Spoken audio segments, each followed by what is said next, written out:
Some of you might be wondering why I haven't made a part 2 to my timeline video yet. I swear I have a good explanation. And that explanation is, I just don't care anymore. I've gone through draft after draft, but it's just too much of a chore to be worth my time at this point.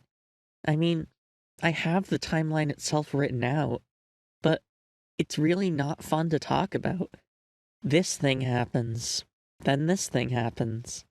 I get why so many people make rushed, evidence-barren timelines nowadays. There's way too much stuff to work with, and the franchise has shifted to a character-driven approach rather than a timeline-driven approach. I don't want to keep fighting against the current when thinking about these games anymore. I did make a promise last time to talk about the crying child's fate, but I realized that I already pretty much did that in an older video, and my opinion hasn't changed since then, so promise fulfilled, I guess? Instead, there's something else that I've really been wanting to talk about, and it's something that's far more relevant at this point, and that something is Michael Afton. Yeah, this is a video where I gush about Michael Afton, and also crap on Mike Schmidt from the movie. Praise and ranting, there's a little something for everyone. As someone who has been a big Michael fan ever since the 4th game, I've been shocked to see how much of a punching bag he's become when people talk about the story. Especially after the movie, which I think gave us a far less interesting interpretation of the character. I keep seeing these Reddit posts and Discord comments about how Movie Mike is such a huge step up, and how Scott finally gave Mike a personality. And I think to myself, did we play the same games? Did we watch the same movie? Like, sure, Mike in the movie is fine. He's a serviceable protagonist. He's haunted by the death of his brother, and he has to get over it so he can keep the sister he has now. It's a nice little story. But I feel like the Mike from the games is so much deeper than that. Let's look at this bit by bit, starting with Mike's brother. And for simplicity's sake, I'm gonna call this one Movie Garrett and this one Game Garrett, even though the game one is never actually referred to as Garrett. In both universes, Mike feels extreme guilt over this kid's death. The difference is that in the game universe, the guilt is warranted. Sure, Game Mike couldn't have predicted that the bite would kill Game Garrett, but he was still tormenting him for a week straight, and should have known that this stunt would have some level of risk to it. In the film universe, it's sad that Garrett got kidnapped, but there isn't really any reason for Movie Mike to feel personally responsible. I think maybe they changed this so that Movie Mike would be a more likable protagonist, but to me it just makes him less interesting. Like, sure, survivor's guilt is a very real thing, and it can be the crux of a great story, but if that's what they're going for here, they didn't do much to show it. I wouldn't have even pegged him as guilty if I hadn't read the character's official description. It's kinda just, Mike's brother was killed, and now he wants to know the killer's face. Okay? I don't really care, especially compared to, Mike's brother was killed, and now his dad is kidnapping kids and tormenting them in order to recreate the torment Mike himself put his brother through, and it escalates from there. And speaking of escalating from there, let's look further at Mike's connection to William's crimes. In the games, Mike is William's son. Mike kills William's other son, and while this isn't the source of William's evil behavior, it certainly gave him inspiration.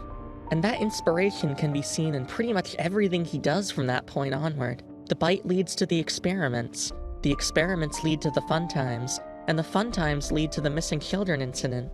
In the movie, Garrett's death has nothing to do with the missing children incident. Vanessa even says as much. William just coincidentally killed Garrett before he killed the other 5 kids. Backing up to the fun times, let's take a look at Mike's sister. In this instance, I don't have to specify game and movie versions, because they have different names, which is convenient. Abby is essentially the child. That's her role in the movie. She's the one Mike needs to look after, and the one who can relate to the missing kids. Elizabeth, well, Mike looks after her, I'll give him that. And she certainly interacts with the missing kids. Basically, Everything that makes Abby wholesome is twisted for Elizabeth. She takes advantage of Mike's desire to protect her, turning him into a flesh suit, and she bullies the missing kids until they get sick of it and toss her to the curb. And once again, this all indirectly ties back to Mike's actions. Because Mike caused the bite, William learned enough to build the fun times, and that led to Elizabeth's death. Again, it's not Michael's fault, but it's still something that he would understandably feel some level of responsibility for. Game Mike's actions indirectly turned this character from a typical child into, once again, something really interesting. But Abby was more palatable to movie audiences, I guess, based on the response I've seen. And that's the thing about the changes in the movie. They're logical for the movie to make if it wants to appeal to general audiences. But Blumhouse went on and on about how this movie was created for the fans and the fans alone. We wanted to make sure we were doing the fan base justice in every decision that we made along the way. They were really at the forefront of our minds. What sets this movie apart from others is the care that was taken with the story to create something based on a beloved game. What Scott wanted to do, which is an experiment, we'll see how it works. I thought it was a very cool idea, so we said yes, is we are only making this for fans of Five Nights at Freddy's. If other people want to see it, that's fine with us. We're very happy. But we're not trying to expand the audience. We're trying to keep the fans thrilled. And of course, we won't make everyone happy. But that's what we did setting out to make the movie, which is unusual. And as I said, you know, the PR team probably now is going to come assassinate me. Maybe they were just using fans as a buzzword there? I don't really know. Of all the changes in the movie, Mike's dad is the one that I can understand the best, but also the one I hate the most. Making it so Mike isn't related to William allows him to be the straight man of the story. He's the one the audience can relate to, because he knows just as little about what's going on as any random audience member who walks into the theater. This allows the backstory to be explained without forcing it in. If Mike doesn't know anything we don't, then he has to learn alongside us. Again, this choice makes sense, but that doesn't mean I have to like it. In the games, Mike is intrinsically tied to Freddy Fazbear's. He grew up with the franchise, and the two most important moments of his life took place at Fazbear locations. Without Freddy's, there is no Game Mike as we know him. That's what makes him such a good protagonist for Five Nights at Freddy's. Whether he likes it or not, he's bound to the main setting for life. No matter where he goes, it's gonna follow him, whether that be in his mind or in real life. And I think that makes the whole thing scarier, too. In the movie, Mike could drop the whole thing at any time. But in the games, it makes sense that he keeps coming back. It's a strange thing to want to do, to come here. I'm curious what events would lead a person to want to spend their nights in a place like this, willingly. There's no way he's moving on either way, so what's the point of running? See, that's another thing I find really interesting about Game Mike. As Hand Unit says, Mike has a genuine disregard for instinctive self-preservation. This man is ready and willing to die for a sister who doesn't even care enough to recognize him for who he is. They didn't recognize me at first, but then they thought I was you. He doesn't even try to clarify the situation. He really sees himself as being that expendable. And when he miraculously survives, he's not happy about it. He doesn't say he almost died, but he didn't. He says, I should be dead, but I'm not. He's disappointed that he's still alive. You can hear it in his voice. But something is wrong with me. I should be dead, but I'm not. Is this healthy? Obviously not. It's a horrible state to be in. But does it make for a fascinating character? Definitely. And I think I should mention, Game Mike knows what William's up to at this point. He knows the souls are in the fun times. It was right where you said it would be. They were all there. They didn't recognize me at first. So surely he knows that William is the killer. And judging by the logbook, Mike has a love-hate relationship with these kids. He draws himself destroying Freddy and locking him in a cell, but he also draws a heart on the cell door. But Mike doesn't try to do anything about this other than tampering with the AI for the sake of a meta joke, until after he becomes a walking corpse. It isn't until he literally can't die that he finds any sense of agency beyond just doing what his dad tells him to. There is only one thing left for me to do now. I'm going to come find you.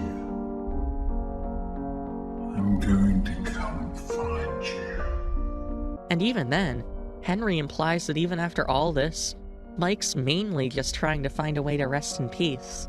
And to you, my brave volunteer, who somehow found this job listing not intended for you. Although there was a way out planned for you, I have a feeling that's not what you want.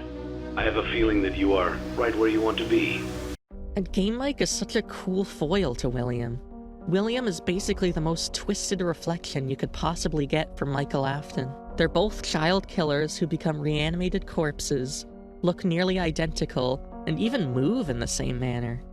Hell, the whole big plot twist of Sister Location was that the person we were supposed to think was William was actually Michael. Even characters in-universe make the mistake. But what makes them so different is that Game Michael doesn't want to be this. He didn't mean to kill Game Garrett, and he actually cared about Elizabeth after she possessed Baby. Michael is the one who wants to make everything better, but doesn't have the power to do so because his dad is holding him back. William is the one who can make everything better, but instead chooses to keep building and building upon the problem Mike created. You don't get any of these parallels with movie Mike and William. They're just two characters who have opposing goals. I'm gonna reel myself in right now, so I don't shove too much theory bias into this video. But if you do want to head into theory territory regarding Game Mike and William's connection, I'd highly recommend Shycrow's video, Tampering with the Animatronics and Michael's True Motivations. And for a further look into what we can glean about their relationship from the Sister Location speech, give a watch to Overthinking Michael Afton's Monologue by Bonk Boy. I'll link both videos in the description. There's a lot in those videos that I agree with and really love, but I don't want to just recite other people's points. Look, I could go on talking about this character forever. His relationships, his ideology, his coping mechanisms, which I don't think I actually got into in this video, but oh well. It's all so interesting compared to Movie Mike, but to be honest, I can understand why so many people hate Michael Afton. In fact, there's a very simple reason for it. It's because Pizzeria Simulator sucks. I'm aware this is a hot take, pun intended, but just think about it while keeping in mind that Game Mike is, generally speaking, our main protagonist. He gets a big dramatic monologue about how he's gonna find William, and you could just hear the emotion dripping from his voice. I'm going to come find you. And then when he finally does find William, what does he do? Basically nothing. I guess that's what happens when you don't have a backbone. Or any other bones. Game Mike brings him in to get salvaged, sure, but he says nothing, and he does nothing to try to get rid of William. That honor goes to Henry, who has never made any in-game appearances before this point. And as I mentioned earlier, Henry cuts Game Mike's art short by encouraging the guy's suicidal ideation.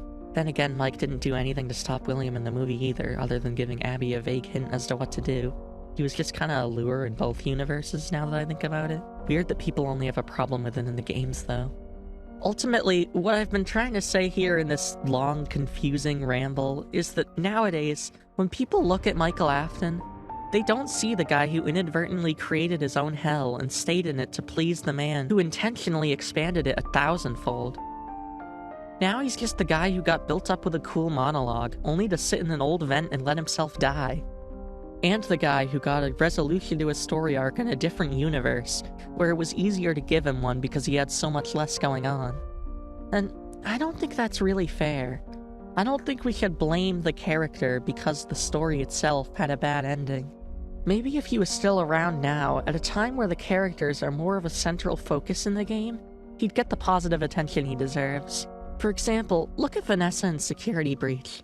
We get a whole bunch of therapy tapes to dig deep into her psyche. I compartmentalized him. He's locked away. No, that's not what I mean. You can't just ignore an issue. You have to face your memory of the experiences and process them so you can let it go. Imagine if we got something like that for Michael. And look at the mountain of novellas with tons of compelling protagonists. There's enough hidden between the lines in the games for Mike to get 3 of those at least. On the bright side, at least Steel Wool gave the few of us that still love this invertebrate something to create cope-fueled theories about. And yes, I'm still hung up on the fact that he has no bones. How does he move?